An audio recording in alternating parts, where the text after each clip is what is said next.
Hello students, good evening. और आज Indian economy का जो टॉपिक हम कवर करेंगे इस क्लास के अंदर, उस टॉपिक का नाम है basic features of Indian economy, यानी कि भारतीय अर्थव्यवस्था के आधारभूत लक्षण। यानी कि हमारी भारतीय अर्थव्यवस्था की क्या क्या विशेषताएं हैं, उन विशेषताओं को जो है हम इस टॉपिक के अंदर डिस्कस करेंगे।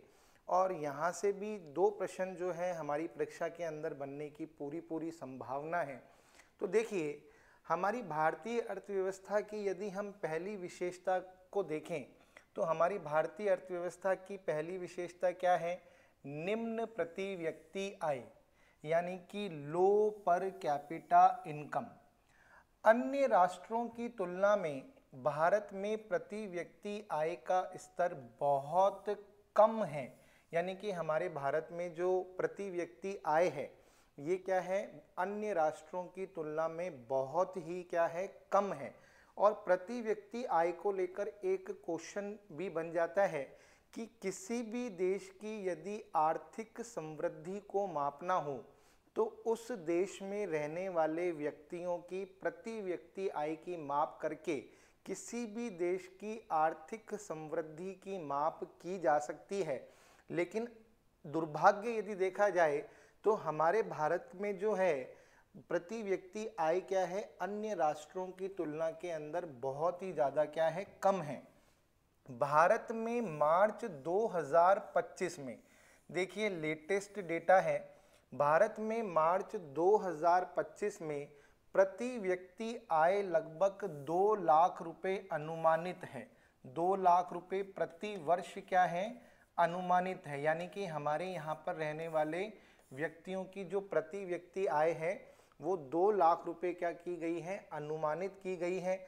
और 2022-23 की यदि मैं बात करूं तो 2022-23 में प्रति व्यक्ति शुद्ध राष्ट्रीय आय, शुद्ध राष्ट्रीय आय का मतलब क्या होता है, नेट नेशनल इनकम, है ना। नेट नेशनल इनकम पर प्रति व्यक्ति आय स्थिर मूल्यों पर लगभग 98,374 रुपये थी, 98,374 रुपीज़। तो हमारी भारतीय अर्थव्यवस्था की पहली विशेषता क्या है कि हमारे यहाँ पर जो प्रति व्यक्ति आय का स्तर है वो बहुत ही क्या है, अन्य राष्ट्रों की तुलना में कम है। और प्रति व्यक्ति आय किसी भी देश की आर्थिक समृद्धि की माप का एक बहुत ही बड़ा क्या है, सूचक माना जाता है। नेक्स्ट देखिए, हमारी भारतीय अर्थव्यवस्था की दूसरी विशेषता क्या है? धन एवं आय के वितरण में असमानता, यानी कि unequal distribution of wealth and income. दूसरी पंचवर्षीय योजना में समाजवादी समाज की स्थापना का लक्ष्य निर्धारित किया गया था, परंतु अभी तक इसे प्राप्त नहीं किया गया है। देश के 15% धनी राष्ट्रीय आय का 10% भाग क्या करते हैं, हड़प जाते हैं, जबकि 50% लोगों को राष्ट्रीय आय का 22% ही मिल पाता है। यानी कि ये जो डेटा है ये हमें ये बताता है कि हमारे देश के अंदर धन और आय, इन दोनों का क्या है, बहुत ही अनइक्वल क्या है, डिस्ट्रीब्यूशन है। गरीब और गरीब होते जा रहे हैं, अमीर और अमीर होते जा रहे हैं। और देश की राष्ट्रीय आय का बहुत बड़ा हिस्सा जो है उसके ऊपर क्या है, धनी वर्ग का अधिकार है। यानी कि राष्ट्रीय आय का जो वितरण है वो बहुत ही ज़्यादा क्या है, असमान है, जिससे के कारण क्या हो रहा है, गरीब और गरीब होता जा रहा है और अमीर होता जा रहा है। तो ये हमारे भारतीय अर्थव्यवस्था की क्या है, दूसरी विशेषता है। यदि हम भारतीय अर्थव्यवस्था की तीसरी विशेषता की बात करें तो कृषि प्रधान अर्थव्यवस्था।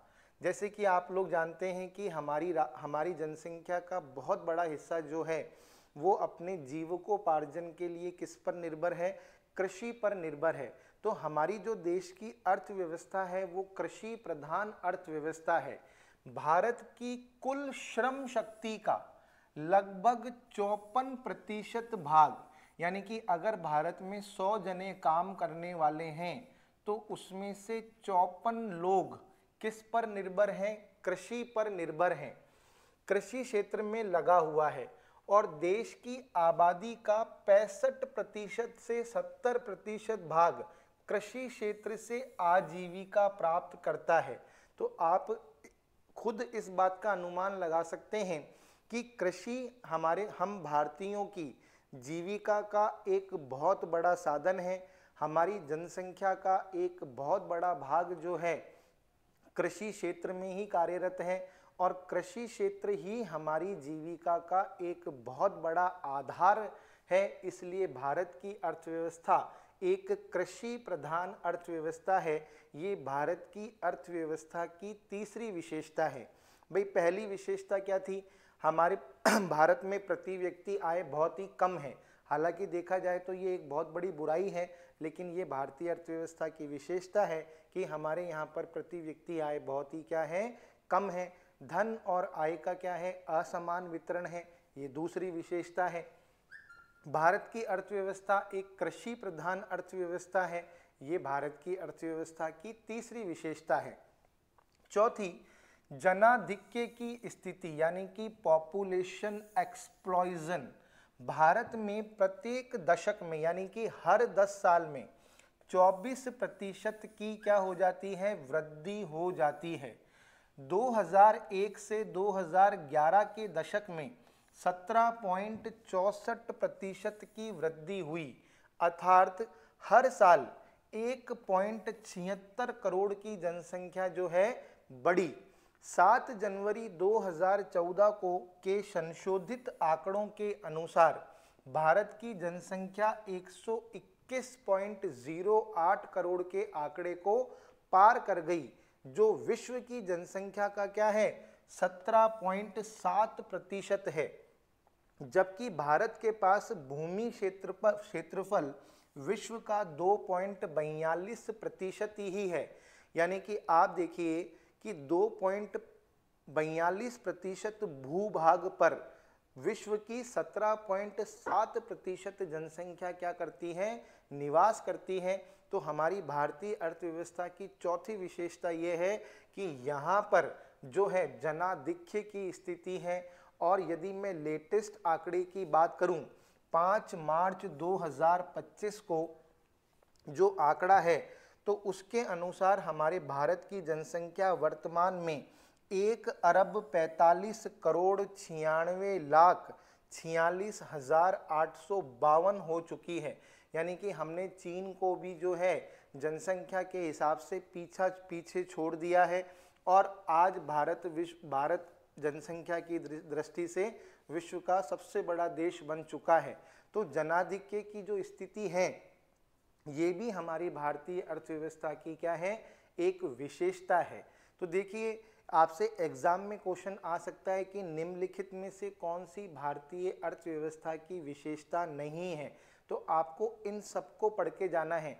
कई बच्चे सोचेंगे यार प्रति व्यक्ति आय का निम्न स्तर, ये तो विशेषता थोड़ी ना है, ये तो क्या है? एक तरीके से डीमेरिट है, या ये तो क्या है कि एक तरीके से अपन कह सकते हैं नेगेटिव है। हमको तो अच्छी बातें सोचनी है, लेकिन ये एक बुरी बात होके भी हमारी भारतीय अर्थव्यवस्था की क्या है?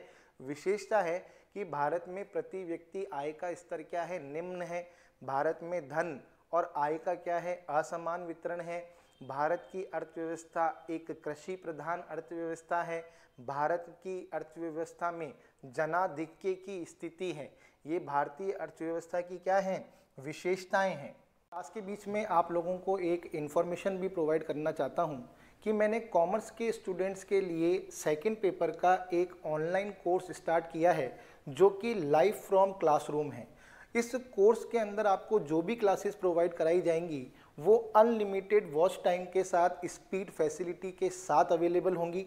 आपको इस कोर्स के अंदर PDF नोट्स अवेलेबल कराए जाएंगे जो कि प्रिंट फैसिलिटी के साथ आपको अवेलेबल होंगे। इस बैच के अंदर आपको डाउट सेशन क्लासेस भी प्रोवाइड कराई जाएगी और इस कोर्स की जो वैलिडिटी होगी वो होगी 1 ईयर। यानी कि एक बार अगर आप इस कोर्स को परचेज कर लेते हैं तो वो 1 ईयर तक आपके पास उसका एक्सेस रहेगा और साथ ही साथ इस कोर्स की जो सबसे बड़ी बात है वो ये है कि इसके अंदर आपको पूरे सिलेबस की topic wise online test series जो है वो विथ वीडियो सॉल्यूशंस के साथ अवेलेबल कराई जाएगी। यदि आप इस कोर्स को परचेस करना चाहते हैं तो आप गूगल प्ले स्टोर पे जाकर सीसी मंत्रा के ऐप को डाउनलोड कर सकते हैं और वहां से इस कोर्स को परचेस करके इस कोर्स को ज्वाइन कर सकते हैं। असंतुलित आर्थिक विकास। असंतुलित आर्थिक विकास से क्या मतलब है? Unbalanced economic development. यदि हम भारत के नक्शे को देखें तो भारत के कई राज्य ऐसे हैं जैसे कि महाराष्ट्र, तमिलनाडु, गुजरात, पंजाब, है ना, हरियाणा अधिक विकसित हैं। क्या हैं? अधिक विकसित हैं। इसके विपरीत बिहार, ओडिशा, छत्तीसगढ़ और झारखंड क्या हैं? पिछड़े राज्य हैं। तो भारत में जो विकास है वो किस प्रकार का है? असंतुलित है। भारत के कई राज्य तो क्या है? बहुत धनी हैं, जबकि कई राज्य क्या हैं? बहुत गरीब हैं। यानी कहने का मतलब क्या है कि वहां पर इतना डेवलपमेंट नहीं हुआ है जितना कि अन्य राज्यों के अंदर हुआ है। तो भारत में समान विकास नहीं है, असंतुलित आर्थिक विकास है। ये हमारी भारतीय अर्थव्यवस्था की क्या है? विशेषता है। अत्यधिक दरिद्रता। अत्यधिक दरिद्रता, तो इसमें अपन देखेंगे कि रंग राजन समिति की रिपोर्ट के अनुसार 2011-12 में देश की 29.5% जनसंख्या निर्धनता के नीचे थी। यानी कि भारत में अगर देखा जाए तो लगभग 40 करोड़ लोग ऐसे हैं जो पॉवर्टी लाइन के नीचे अपना क्या करते हैं? जीवन यापन करते हैं। ये भारतीय अर्थव्यवस्था की क्या है? विशेषता है। अत्यधिक दरिद्रता, भारत में अत्यधिक दरिद्रता है, ये भारतीय अर्थव्यवस्था की विशेषता है। पूंजी का अभाव, लैक ऑफ कैपिटल। राष्ट्रीय आय कम होने तथा उसका बड़ा भाग उपभोग पर खर्च हो जाने के कारण क्या होती है? बचत कम होती है। अभी अपन लोगों ने पढ़ा था कि भारत में प्रति व्यक्ति आय का स्तर क्या है? बहुत ज़्यादा क्या है? कम है। अब प्रति व्यक्ति आय कम होती है तो प्रति व्यक्ति आय कम होने से क्या होता है? लोगों के अंदर लोग अपनी आमदनी का हिस्सा बचा नहीं पाते। तो प्रति व्यक्ति आय कम होती है तो बचत भी क्या होती है? प्रति व्यक्ति आय के कम होने से क्या होता है? बचत कम होती है। अब जिस देश के अंदर बचत कम होती है वहां पर क्या होता है? कम निवेश होता है, और जब कम निवेश होता है तो पूंजी निर्माण भी क्या हो जाता है? कम हो जाता है। पूंजी निर्माण क्या हो जाता है? कम हो जाता है। तो भारतीय अर्थव्यवस्था की ये एक विशेषता है कि यहाँ पर पूंजी निर्माण की जो दर है वो क्या है? कम पाई जाती है। यानी कि जो अन्य देशों के अंदर पूंजी निर्माण होता है, पूंजी निर्माण से मतलब बड़े बड़े उद्योगों की स्थापना, आधारभूत संरचना का निर्माण, ये इसकी जो दर है वो हमारे भारत देश के अंदर अन्य देशों की तुलना में क्या है? कम है। औद्योगिकरण का अभाव। भारत में आधुनिक ढंग के बड़े पैमाने के उद्योगों का क्या है? अभाव है।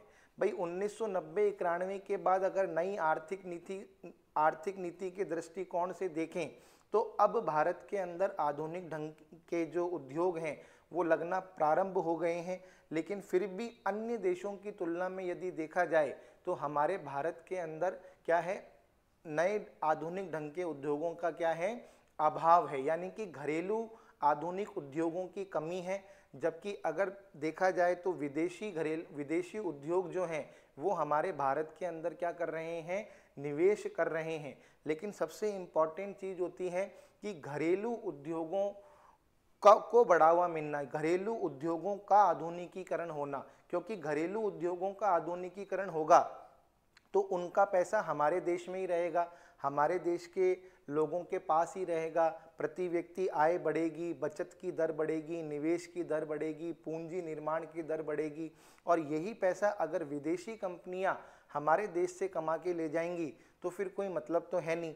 तो हमारे यहाँ पर क्या है? घरेलू उद्योगों में क्या है? अभी आधुनिकीकरण का क्या है? अभाव है। यानी कि भारत में उद्योगपतियों की संख्या क्या है? कम है। गिने चुने उद्योगपति ही हैं जो भारत में क्या कर रहे हैं?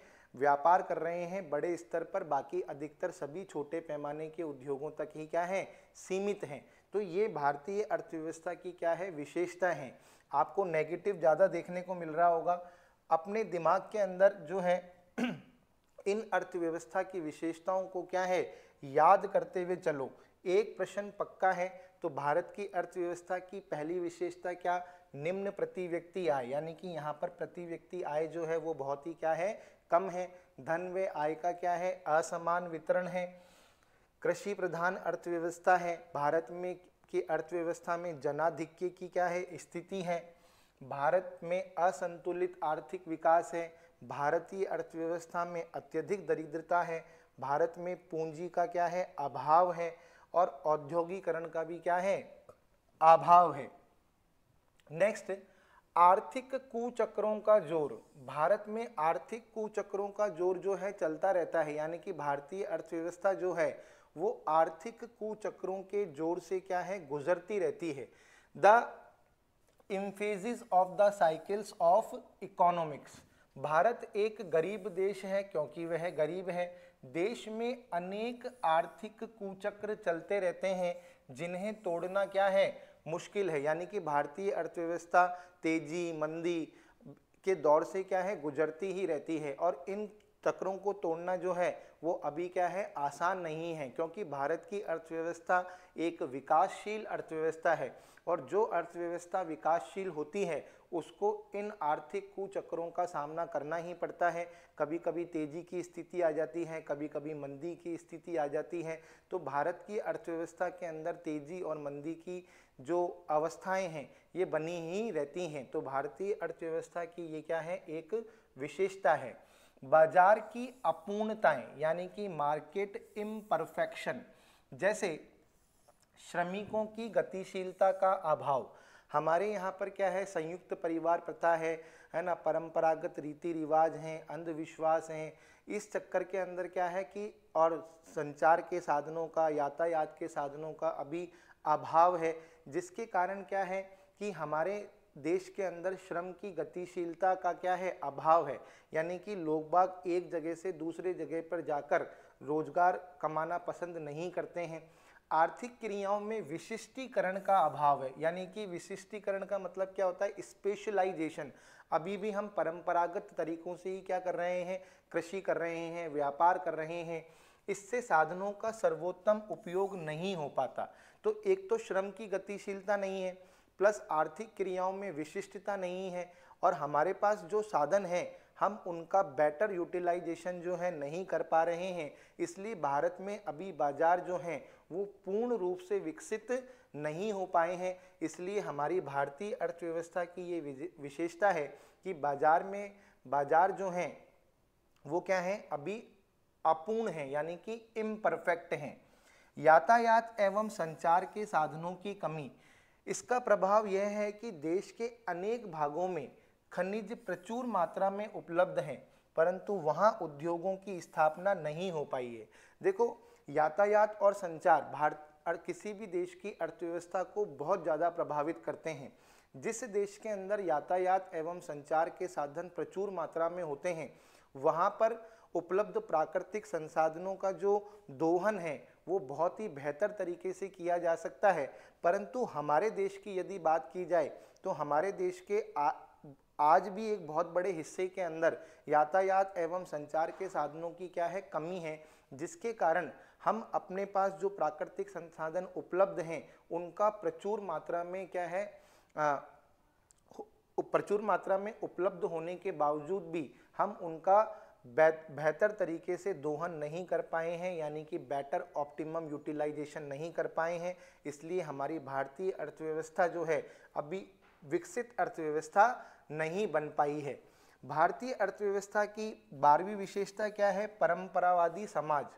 बाल विवाह, मृतक भोज, आभूषण निर्माण, विवाह की दावत जैसे अन्न उत्पादक कार्यों पर वह भारतीय समाज एक परंपरावादी समाज है। यहाँ पर जाति प्रथा, रीति रिवाज, परंपराएं जो हैं, अंधविश्वास, कुरीतियाँ आज भी लोगों के अंदर क्या है, घर बनाए हुए हैं, जिसके कारण हमारे यहाँ के जो लोग हैं बाल विवाह, मृतक भोज, आभूषण निर्माण, विवाह की दावत जैसे अन्न उत्पादक कार्यों पर क्या करते हैं, खर्चा करते हैं। जबकि इससे क्या होता है, निवेश जो है वो हतोत्साहित होता है, क्योंकि लोग बाग अपना सारा पैसा जो है इन अनप्रोडक्टिव वर्क्स के ऊपर लगा देते हैं और प्रोडक्टिव वर्क्स के ऊपर नहीं लगाते, जिसके कारण क्या होता है कि भारत के अंदर पूंजी निर्माण नहीं हो पाता, और जब पूंजी निर्माण नहीं हो पाता तो देश का आर्थिक विकास क्या हो जाता है, अवरुद्ध हो जाता है। तो इसलिए परंपरावादी समाज होने के कारण भी हमारी भारतीय अर्थव्यवस्था जो है अभी एक विकसित अर्थव्यवस्था नहीं बन पाई है। जब तक हमारे भारत से इन अनुत्पादक कार्यों को या इन कुरीतियों को, जैसे बाल विवाह एक बहुत बड़ी कुरीति है, मृतक भोज एक बहुत बड़ी कुरीति है, जब तक इन चीज़ों को हटाया नहीं जाएगा तब तक भारतीय अर्थव्यवस्था एक विकसित अर्थव्यवस्था नहीं बन पाएगी। इसके अलावा यदि हम देखें कि भारतीय अर्थव्यवस्था की अन्य विशेषताएं क्या हैं, विशाल एवं विस्तृत अर्थव्यवस्था, यानी भारत की अर्थव्यवस्था एक बहुत ही विशाल और विस्तृत अर्थव्यवस्था है। यदि हम भारत के क्षेत्रफल को देखें तो भारत का क्षेत्रफल 32.9 लाख वर्ग किलोमीटर में फैला हुआ है। तो ये एक इस बात का सूचक है कि भारत की अर्थव्यवस्था एक बहुत ही बड़े विस्तृत भूभाग पर क्या है, विद्यमान है। ये भारतीय अर्थव्यवस्था की एक विशेषता है। अर्धविकसित विकासशील अर्थव्यवस्था, आपसे क्वेश्चन में पूछा जा सकता है कि भारतीय अर्थव्यवस्था किस प्रकार की अर्थव्यवस्था है, तो आपको आंसर देना है अर्धविकसित विकासशील अर्थव्यवस्था। ये क्वेश्चन एग्जाम के अंदर आपसे पूछा जा सकता है। अगर ऑप्शन में या तो पूरा सेंटेंस लिखा हुआ आएगा या केवल लिखा हुआ आएगा विकासशील, डेवलपिंग इकोनॉमी है, डेवलप्ड इकोनॉमी नहीं है। भारतीय अर्थव्यवस्था एक विकासशील अर्थव्यवस्था है, विकसित अर्थव्यवस्था नहीं है। व्यापक बेकारी एवं अर्ध बेकारी, यानी कि भारत में क्या पाई जाती है, पूर्ण बेरोजगारी और अर्ध बेरोजगारी की स्थिति पाई जाती है। यानी कि भारत के कई लोग तो ऐसे हैं जो पूर्ण रूप से क्या हैं, बेरोजगार हैं, और कई लोग ऐसे हैं जो अर्ध बेरोजगार हैं। जैसे कि कई लोग मौसमी बेरोजगारी है ना, सीजन में बिजनेस करते हैं और सीजन जैसे ही चला जाता है वो बेरोजगार हो जाते हैं। तो भारत के अंदर दोनों ही प्रकार की बेरोजगारी जो है पाई जाती है, पूर्ण बेरोजगारी भी पाई जाती है और अर्ध बेरोजगारी भी पाई जाती है। अर्थव्यवस्था की दोहरी प्रकृति, भारतीय अर्थव्यवस्था की दोहरी प्रकृति, ये भारतीय अर्थव्यवस्था की विशेषता है। अब दोहरी प्रकृति का मतलब क्या होता है कि भारत की 70% जनसंख्या कहाँ पर निवास करती है, ग्रामीण क्षेत्रों में, और भारत की 30% जनसंख्या कहाँ पर निवास करती है, शहरों में। अब शहरों के अंदर तो क्या हुआ है, औद्योगिकीकरण ज़्यादा हुआ है ना, औद्योगिकीकरण क्या हुआ है, ज़्यादा हुआ है। और गांवों के अंदर क्या हुआ है, गांवों के अंदर औद्योगिकीकरण क्या हुआ है, कम हुआ है, जिसके कारण क्या हुआ है कि शहरी क्षेत्र तो विकसित हो चुके हैं लेकिन ग्रामीण क्षेत्र अभी भी क्या है, अविकसित हैं। और जो ग्रामीण लोग हैं वो गांव से कहाँ पर पलायन कर रहे हैं, शहरों की तरफ पलायन कर रहे हैं। कहाँ पर पलायन कर रहे हैं, शहरों की तरफ पलायन कर रहे हैं। तो ये भी भारतीय अर्थव्यवस्था की दोहरी प्रकृति को क्या करता है, प्रकट करता है। क्या करता है, दोहरी अर्थव्यवस्था को प्रकट करता है। निर्धनता का कुचक्र, भारत के अंदर निर्धनता का कुचक्र जो है चलता ही रहता है। तो एक बार आप देखिए कि भारतीय अर्थव्यवस्था के अंदर कौन कौन सी विशेषताएं आपको देखने को मिलती हैं। तो ये सब विशेषताएं जो हैं आपसे एग्जाम के अंदर जो है पूछी जा सकती हैं कि पहचानिए निम्नलिखित में से कौन सी भारतीय अर्थव्यवस्था की विशेषता है और कौन सी नहीं है। बहुत ही इम्पॉर्टेंट पॉइंट है और ध्यान रखिएगा कि आपसे निर्धनता का कुचक्र पूछा जा सकता है एग्जाम के अंदर। तो एक बार फटाफट से अपन यहाँ से भी देख लेते हैं, मैं दोबारा याद करा रहा हूँ, एग्जाम के अंदर बहुत ही इम्पॉर्टेंट है। एक प्रश्न आप मान के चलिए, निम्न प्रति व्यक्ति आय, भारत के लोगों की आय क्या है, बहुत ही कम है। धन और आय का क्या है, असमान वितरण है, यानी कि गरीब और गरीब होते जा रहे हैं, अमीर और अमीर होता जा रहा है। तीसरी क्या है, कृषि प्रधान अर्थव्यवस्था।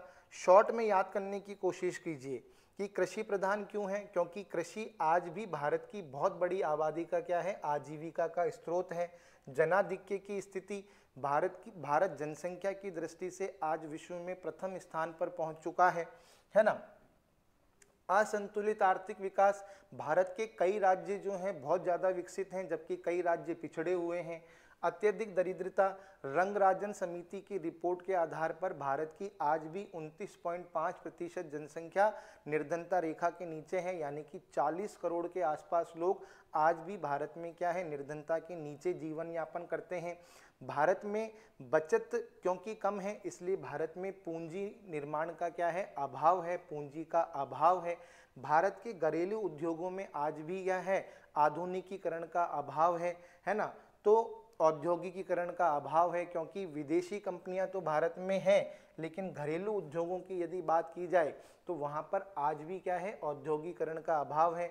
भारतीय अर्थव्यवस्था एक विकासशील अर्थव्यवस्था है, इसलिए इसमें तेजी मंदी के कुचक्र चलते ही रहते हैं, जिन्हें तोड़ना क्या है, मुश्किल है।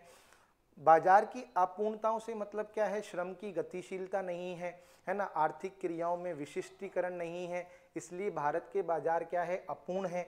भारत में यातायात एवं संचार के साधनों की कमी है, जिसके कारण क्या है कि हम साधनों का सर्वोत्तम विदोहन नहीं कर पाते हैं। भारतीय समाज आज भी परंपरावादी समाज है, जिसके कारण हम बाल विवाह, मृत्यु भोज, आभूषण निर्माण जैसे अनुत्पादक कार्यों के ऊपर बहुत बड़ी राशि क्या करते हैं, खर्च करते हैं। भारतीय अर्थव्यवस्था क्या है, विशाल भारतीय अर्थव्यवस्था क्या है, विशाल है और विकसित है। भारतीय अर्थव्यवस्था क्या है, एक मिनट, भारतीय अर्थव्यवस्था क्या है, विशाल और विस्तृत क्यों है, क्योंकि भारतीय अर्थव्यवस्था जो है 32.9 लाख वर्ग किलोमीटर के ऊपर फैली हुई है। अर्ध विकसित और विकासशील क्यों है, क्योंकि भारतीय अर्थव्यवस्था आज भी विकसित नहीं हो पाई है, पिछड़ी भी तो नहीं कह सकते, लेकिन अपन भारतीय अर्थव्यवस्था को एक विकासशील अर्थव्यवस्था जरूर कह सकते हैं। भारत के अंदर क्या है, पूर्ण बेरोजगारी और अर्ध बेरोजगारी की स्थिति बनी रहती है। भारतीय अर्थव्यवस्था की दोहरी प्रकृति से क्या अभिप्राय है, भारत में शहरी क्षेत्रों का विकास ग्रामीण क्षेत्रों की तुलना में ज़्यादा हुआ है, इसलिए जनता जो है ग्रामीण क्षेत्रों से शहरी क्षेत्रों की ओर पलायन कर रही है। और अब हम बात करते हैं निर्धनता का कुचक्र। किसकी बात करते हैं, निर्धनता का कुचक्र। निर्धनता का कुचक्र। देखिए, भारत में दो तरह के निर्धनता के कुचक्र पाए जाते हैं, एक तो मांग की दृष्टि से पाया जाता है और एक विनियोग एवं पूंजी निर्माण की दृष्टि से। एक पाया जाता है मांग की दृष्टि से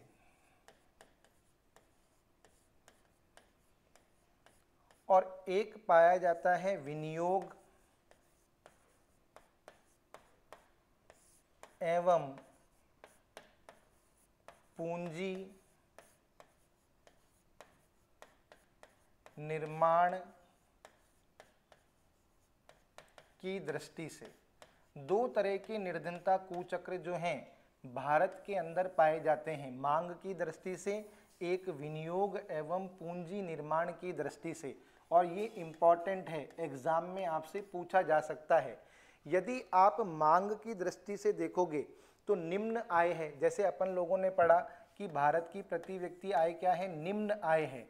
अब निम्न आय होने से क्या होता है, भारत के लोग निम्न उपभोग करते हैं, यानी कि भारतीय लोगों की उपभोग की दर क्या है, बहुत ही क्या है, कम है।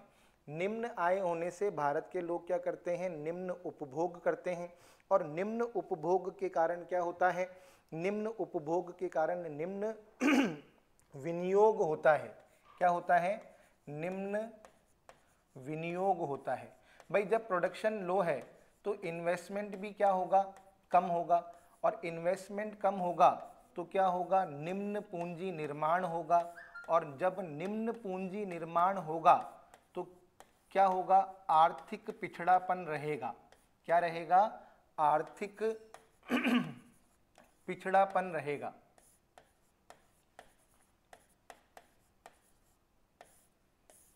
तो मांग की दृष्टि से निर्धनता का कुचक्र क्या है कि निम्न आय होने से निम्न उपभोग होता है। निम्न उपभोग से मतलब क्या है, लो कंजम्पशन, लो कंजम्पशन। अब जब लोग बाग डिमांड कम करेंगे तो लोग बाग क्या करेंगे, इन्वेस्टमेंट भी कम करेंगे, और जब इन्वेस्टमेंट कम होगा तो कैपिटल फॉर्मेशन भी क्या होगा, कम होगा, और जब कैपिटल फॉर्मेशन कम होगा तो बैकवर्डनेस तो रहेगी ही रहेगी, बैकवर्डनेस तो रहेगी ही रहेगी। तो देखिए निम्न पूंजी निर्माण, अब निम्न पूंजी निर्माण के कारण क्या होता है, आर्थिक पिछड़ापन तो रहता ही रहता है। अब यदि हम बात करें विनियोग एवं पूंजी निर्माण की दृष्टि से, अब देखिए निम्न आय, ये चक्र भी निम्न आय से शुरू होता है। अब निम्न आय होगी तो निम्न बचत होगी, निम्न आय होने से क्या होता है, निम्न बचत होती है। अब जब बचत कम है तो निम्न क्या होगा, विनियोग होगा, बचत कम है तो निम्न क्या होगा, विनियोग होगा, और जब निम्न विनियोग होगा तो निम्न पूंजी निर्माण होगा, निम्न विनियोग होगा तो निम्न पूंजी निर्माण होगा, और निम्न पूंजी निर्माण होगा तो आर्थिक पिछड़ापन तो रहेगा ही रहेगा। तो विनियोग लेकिन इन दोनों कुचक्रों के पीछे मुख्य उत्तरदायी कारक क्या है, निम्न आय। दोनों तरह के कुचक्रों के पीछे मुख्य कारक क्या है, निम्न आय। निम्न आय जो होती है वो मांग की दृष्टि से निर्धनता के कुचक्र को संचालित करती है, और निम्न आय ही विनियोग एवं पूंजी निर्माण की दृष्टि से निर्धनता के कुचक्र को क्या करती है, संचालित करती है। तो ये चीजें हमको देखनी पड़ेगी, है ना। तो यहाँ पर एक चीज और लिख लेते हैं, निम्न पूंजी निर्माण यानी कि निम्न उत्पादकता, और निम्न उत्पादकता यानी कि आर्थिक पिछड़ापन, है ना। तो ये दोनों चीजें आपको क्या करनी है, याद करके जानी है। आपसे कोई सा भी निर्धनता का कुचक्र जो है पूछा जा सकता है, फिल इन द ब्लैंक्स देके कि बताओ यहाँ पर क्या आएगा। तो आपको ये अच्छी तरीके से जो है देख कर जाना है ना।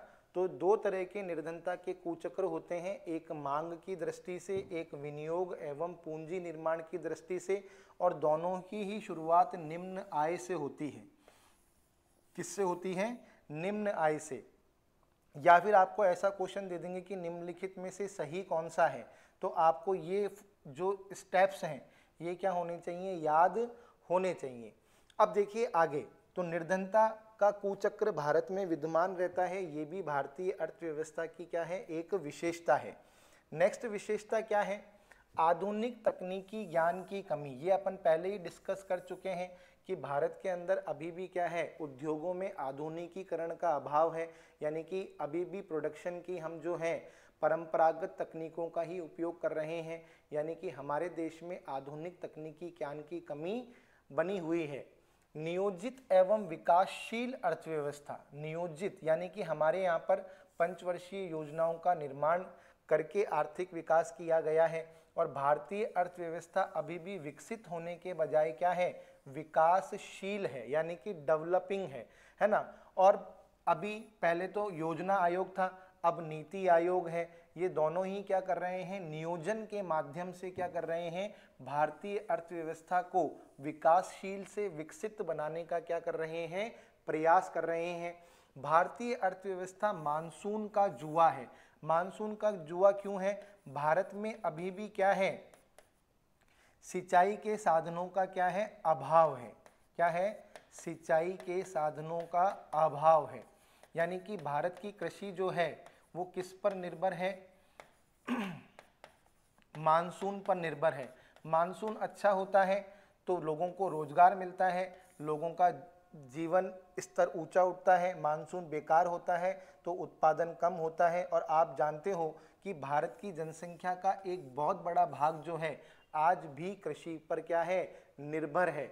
तो भारतीय अर्थव्यवस्था मानसून का जुआ है, यानी कि Indian economy is Gamble of monsoon, is Gamble of monsoon. Monsoon अच्छा होगा तो यहाँ अर्थव्यवस्था अच्छी होगी, जीडीपी अच्छी होगी।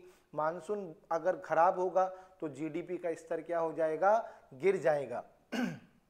नेक्स्ट क्या है, संपन्नता में गरीबी। संपन्नता में गरीबी का मतलब क्या है कि भारत के पास सब कुछ है लेकिन फिर भी भारत क्या है, गरीब है। अभी अपन इसको बहुत ही विस्तार से आगे समझेंगे।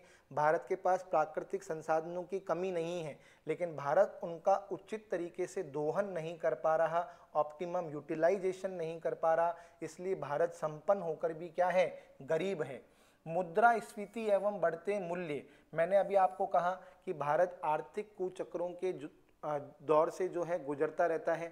भारत में तेजी और मंदी की स्थिति बनी रहती है, इसलिए यहाँ पर इन्फ्लेशन रेट क्या रहती है, हाई रहती है, यानी कि महंगाई की दर जो है बढ़ती ही जाती है। असंतुलित विदेशी व्यापार, भारत का विदेशी व्यापार आज भी क्या है, नकारात्मक है, यानी कि हमारे जो इंपोर्ट हैं वो एक्सपोर्ट से क्या है, ज़्यादा है, इसलिए हमारा बैलेंस ऑफ पेमेंट वो जो है नेगेटिव रहता है। हमारे यहाँ पर विदेशी मुद्रा भंडार की कमी पाई जाती है, इसलिए ये हमारी भारतीय अर्थव्यवस्था की विशेषता है कि हमारा जो विदेशी व्यापार है वो क्या है, असंतुलित है, यानी कि एक्सपोर्ट कम है, इंपोर्ट ज़्यादा है। निम्न जीवन स्तर, निम्न जीवन स्तर का मतलब क्या है, हमारे यहाँ पर भारत के लोगों की प्रति व्यक्ति आय कम है। प्रति व्यक्ति आय कम होने से वो क्या है, अपने जीवन स्तर को ऊंचा नहीं उठा पा रहे हैं, इसलिए हमारे यहाँ पर लो स्टैंडर्ड ऑफ लिविंग जो है पाई जाती है। विदेशी ऋणों का बढ़ता भार, अभी मैंने आपको बताया कि भारत का जो विदेशी व्यापार है वो असंतुलित है, हमारे विदेशी मुद्रा भंडारों में कमी पाई जाती है और इस कमी को पूरा करने के लिए भारत सरकार क्या करती है, ऋण लेती है, इसलिए भारतीय अर्थव्यवस्था पर विदेशी ऋणों का जो भार है वो बढ़ता ही जा रहा है और राजकोषीय घाटे की पूर्ति के लिए भी भारत सरकार को ऋण लेना पड़ता है, इसलिए भारतीय अर्थव्यवस्था एक डेब्ट ट्रैप्ट में क्या है, फंस चुकी है। भारत में निजीकरण को बढ़ावा 1991 के बाद दिया जा रहा है, ये भारतीय अर्थव्यवस्था की विशेषता है, यानी कि इस पॉइंट के माध्यम से ये आपको ये कहना चाह रहे हैं कि भारतीय अर्थव्यवस्था एक मिश्रित अर्थव्यवस्था से, भारतीय अर्थव्यवस्था एक मिश्रित अर्थव्यवस्था से पूंजीवादी अर्थव्यवस्था की ओर क्या है, अग्रसर है। पूंजीवादी अर्थव्यवस्था की ओर अग्रसर है, पूंजीवादी अर्थव्यवस्था की ओर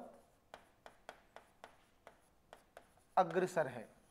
तो भारतीय अर्थव्यवस्था की क्या है, ये एक विशेषता है कि भारतीय अर्थव्यवस्था मिश्रित अर्थव्यवस्था से क्या है, पूंजीवादी अर्थव्यवस्था की ओर अग्रसर है। आपसे एग्जाम में क्वेश्चन पूछा जा सकता है, इस चीज को ध्यान रखना कि भारतीय अर्थव्यवस्था कौन सी अर्थव्यवस्था बनने की ओर अग्रसर है। तो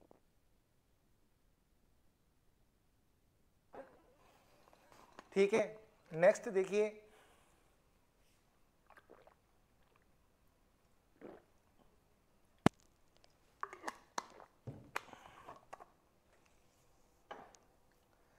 नेक्स्ट देखिए, बहुत ही वेरी वेरी इंपॉर्टेंट एग्जाम में क्वेश्चन पूछा गया है। तो भारतीय अर्थव्यवस्था की विशेषताएं तो हमारी कंप्लीट हो गई, जो आप लोगों को क्या करना है, एग्जाम में इन सभी विशेषताओं को एक दो बार पढ़ के जाना है, क्योंकि वो आपसे क्वेश्चन बनाकर पूछ सकते हैं कि बताइए निम्नलिखित में से कौन सी भारतीय अर्थव्यवस्था की विशेषता नहीं है या निम्नलिखित में से कौन सा सत्य कथन नहीं है। तो देखिए, हम इन प्रश्नों का उत्तर तभी दे सकते हैं जब हमारे दिमाग में एक दो बार हमने इन विशेषताओं को क्या है, पढ़ा हुआ हो, वरना क्या है, हम इन क्वेश्चनों को गलत ही करके आ जाते हैं। अब देखिए अदर इम्पॉर्टेंट स्टेटमेंट, और बहुत ही इम्पॉर्टेंट स्टेटमेंट है। एक स्टेटमेंट जो है वीरा अनस्टे का है और एक स्टेटमेंट जो है वो डार्लिम का है। तो ध्यान रखिएगा, ये दो स्टेटमेंट में से एक स्टेटमेंट आपसे एग्जाम में पूछा जा सकता है। एक स्टेटमेंट किसका है, श्रीमती वीरा अनस्टे का, और एक स्टेटमेंट किसका है, डार्लिम का। तो वीरा अनस्टे ने क्या स्टेटमेंट दिया, भारत एक धनी राष्ट्र है किंतु इसके निवासी क्या है, निर्धन है। भारत तो अमीर है परंतु इसमें रहने वाले लोग क्या हैं, गरीब हैं। डार्लिन और ये स्टेटमेंट वीरा अनस्टे ने अपनी पुस्तक भारत में आर्थिक विकास में दिया। किसमें दिया, भारत में आर्थिक विकास। तो इनकी बुक का नाम भी हमको याद होना चाहिए कि भारत एक धनी राष्ट्र है किंतु इसके निवासी क्या हैं, निर्धन है। ये स्टेटमेंट किसका है, श्रीमती वीरा अनस्टे का। इसकी मिट्टी धनी है किंतु निवासी निर्धन है, यानी कि ये खुद तो बहुत धनी है लेकिन इसके निवासी क्या है, निर्धन है। ये कथन किसका है, डार्लिन का है। तो आपको ये दोनों कथन जो हैं अच्छी तरीके से एग्जाम में याद करके जाने हैं। इन दोनों में से एक कथन आपसे एग्जाम के अंदर पूछा जा सकता है। मैं फिर कह रहा हूं आपको कि आपको ये दोनों स्टेटमेंट रट के जाने हैं। जहां मिट्टी आ जाए, जहां मिट्टी आ जाए वहां डार्लिन, ऐसे याद कर लो, है ना। जहां पर मिट्टी आ जाए वहां डार्लिन और जहां धनी आ जाए वहां पर वीरा अनस्टे। ऐसे आप इन दो स्टेटमेंट को याद कर सकते हो। और वीरा अनस्टे की पुस्तक का नाम क्या है, वीरा अनस्टे की पुस्तक का नाम है भारत में आर्थिक विकास। अब भारत एक संपन्न एवं धनी राष्ट्र है, जैसे कि वीरा अनस्टे ने कहा कि भारत एक धनी राष्ट्र है, इसकी पुष्टि निम्न तर्कों से होती है। इसकी पुष्टि क्या होती है, निम्न तर्कों से होती है। यानी कि वीरा अनस्टे ने ये बात किस आधार पे कही कि भारत एक धनी राष्ट्र है किंतु इसके निवासी क्या हैं, निर्धन हैं।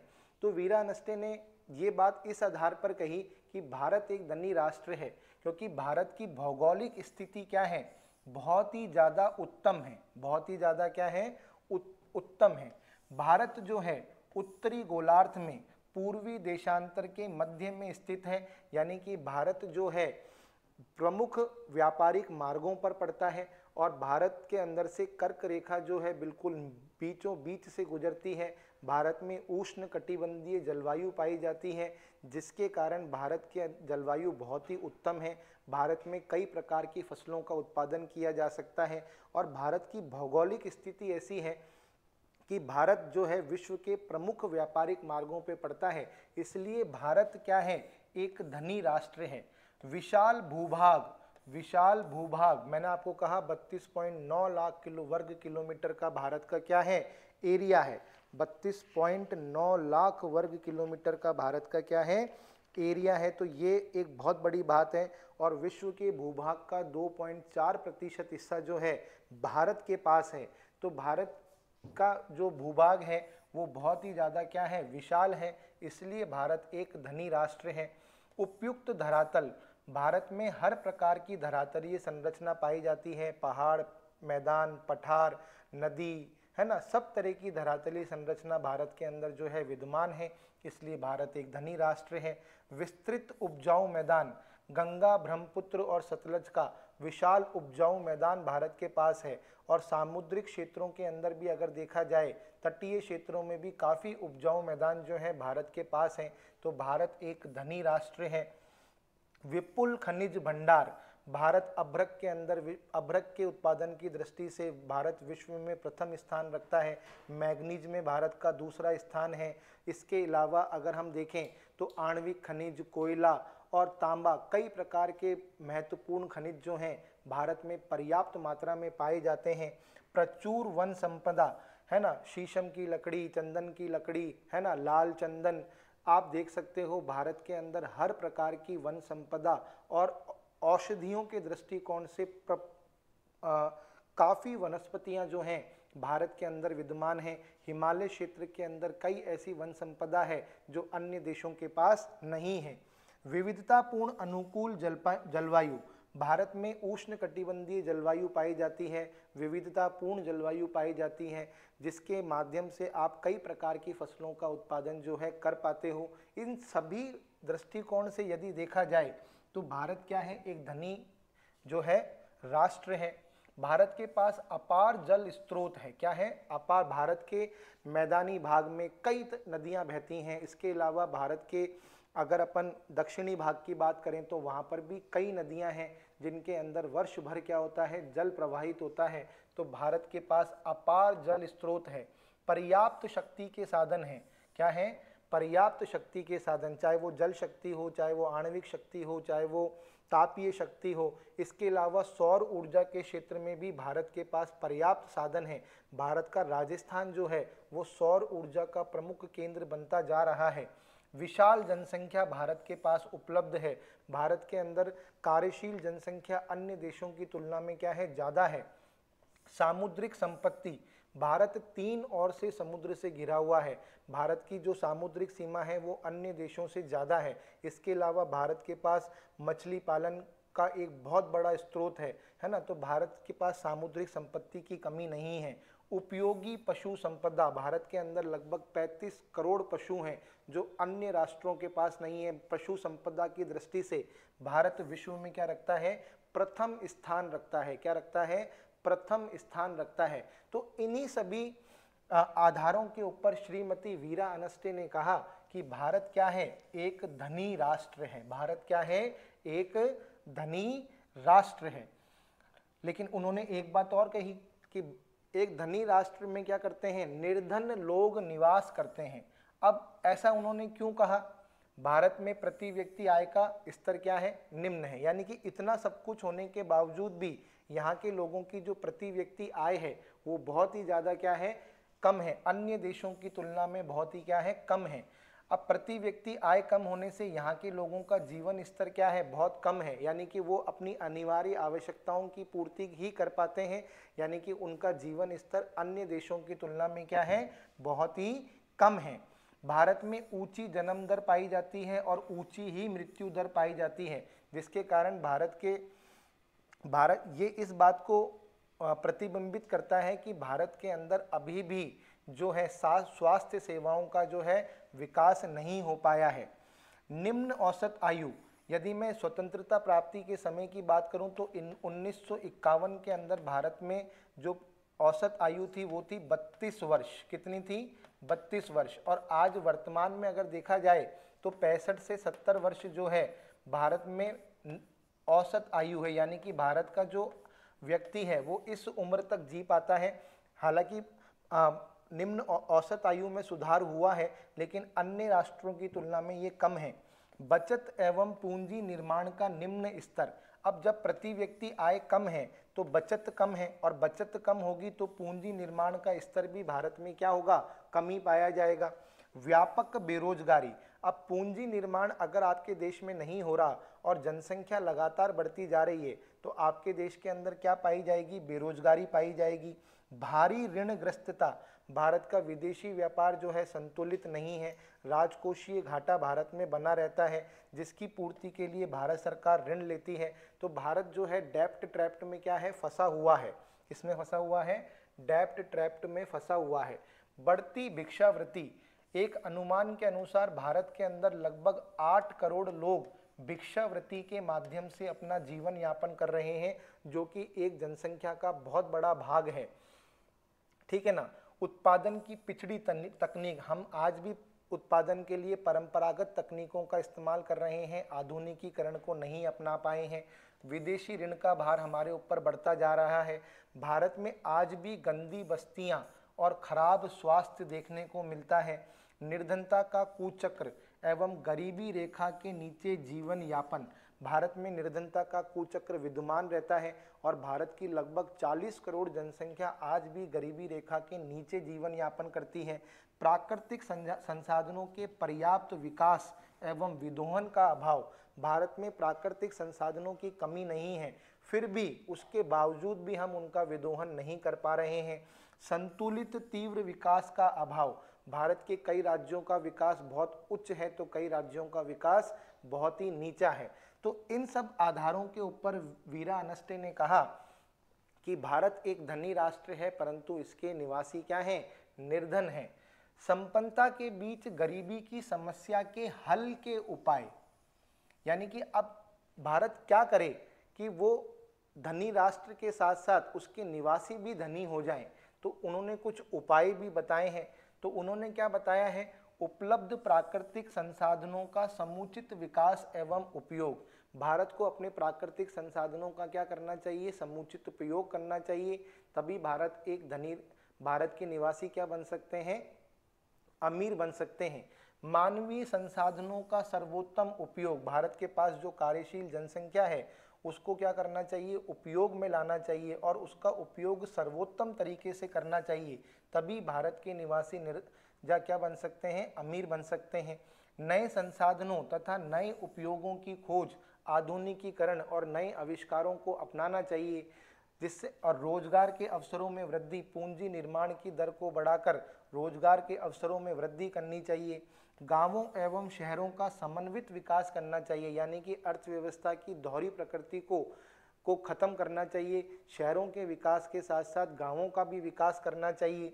आय एवं संपत्ति की असमानता को कम करना, है ना, यानी कहने का मतलब आपका नियोजन, आर्थिक नियोजन इस प्रकार का होना चाहिए जिससे कि धनी लोगों की संपत्ति जो है निर्धन लोगों की तरफ क्या हो, ट्रांसफर हो और वो भी उनके बराबर आ सकें। जनसंख्या की विस्फोटक वृद्धि पर प्रभावी नियंत्रण, यानी कि प्रभावी जनसंख्या नीति को बनाना चाहिए जिससे कि जनसंख्या की वृद्धि दर को रोका जा सके।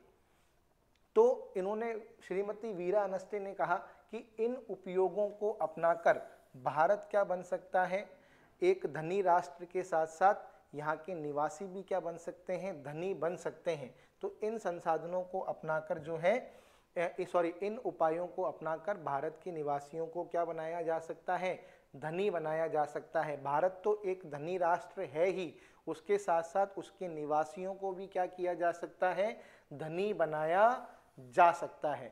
तो देखिए बड़ा इजी चैप्टर है और एक दो बार आप लोग रीड करोगे तो आपको आसानी से जो है ये समझ में आ जाएगा।